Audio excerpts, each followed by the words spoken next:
சுகன்யா சம்ரித்தி யோஜனா என்கிற செல்வ மகால் சேமிப்பு திட்டமானது பெண் குழந்தைகளுக்கான சேமிப்பு திட்டமாகும். வெறும் ரூபாய் அல்லது நீங்கள் விரும்பும் தொகையை செலுத்தி இந்த கணக்கை நீங்கள் துவங்கலாம். மாதந்தோறும் செலுத்த வேண்டும் என்று அவசியம் இல்லை. ஒரு வருடத்திற்கு மொத்தமாகவும் செலுத்திக் கொள்ளலாம். அதிகபட்சமாக ஒரு வருடத்திற்கு 1,50,000 வரை செலுத்தலாம். சேமிப்பு கணக்கிற்கு முதிர்வு என்பது கணக்கு தொடங்கப்பட்ட அன்றிலிருந்து 21 வருடங்களில் முடிவு பெறும்.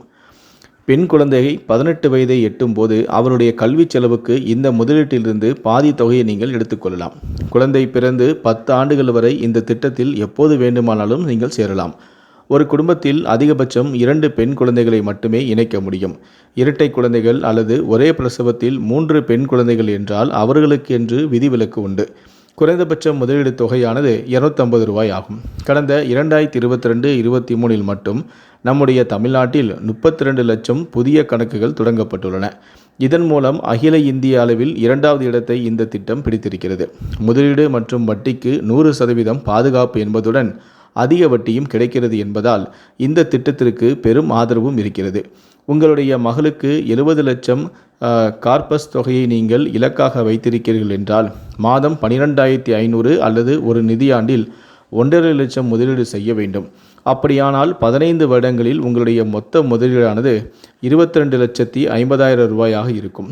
8.20% வட்டி விகிதத்தில் உங்களுக்கு 46,77,578 ரூபாய் வருமானமும் கிடைக்கும். மொத்தத்தில் முதிர்ச்சியின் போது 69,27,578 கிட்டத்தட்ட 70 லட்சத்தை நீங்கள் பெறுவீர்கள்.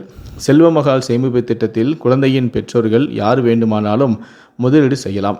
எனவே இதில் கணவன் மனைவி இருவரில் ஒருவர் இந்த முதலீட்டுக்கான வரி சலுகையை பெறவும் முடியும். காரணம், மனைவி தன்னுடைய வங்கி கணக்கு மூலமாக குழந்தையின் பெயரில் செல்வமகால் திட்டத்தில் முதலீடு செய்தால் அந்த முதலீட்டுக்கான வரி சலுகையை கணவன் அல்லது மனைவி இருவரில் யார் வேண்டுமானாலும் பெறலாம். செல்வமகால் திட்டத்தில் முதலீடு செய்யப்படும் தொகைக்கு குழந்தையின் பெற்றோர் அல்லது சட்டப்பூர்வ பாதுகாவலர் வரி விலக்கு பெறலாம்.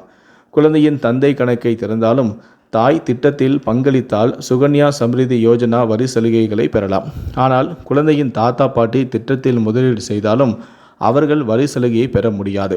அது மட்டுமின்றி முதலீடு செய்யப்படும் தொகையானது முதலீட்டின் மீது கிடைக்கும் வட்டி, முதிர்வு தொகை என அனைத்துக்குமே இந்த செல்வமகால் சேமிப்பு திட்டம் வரி விலக்கு உண்டு.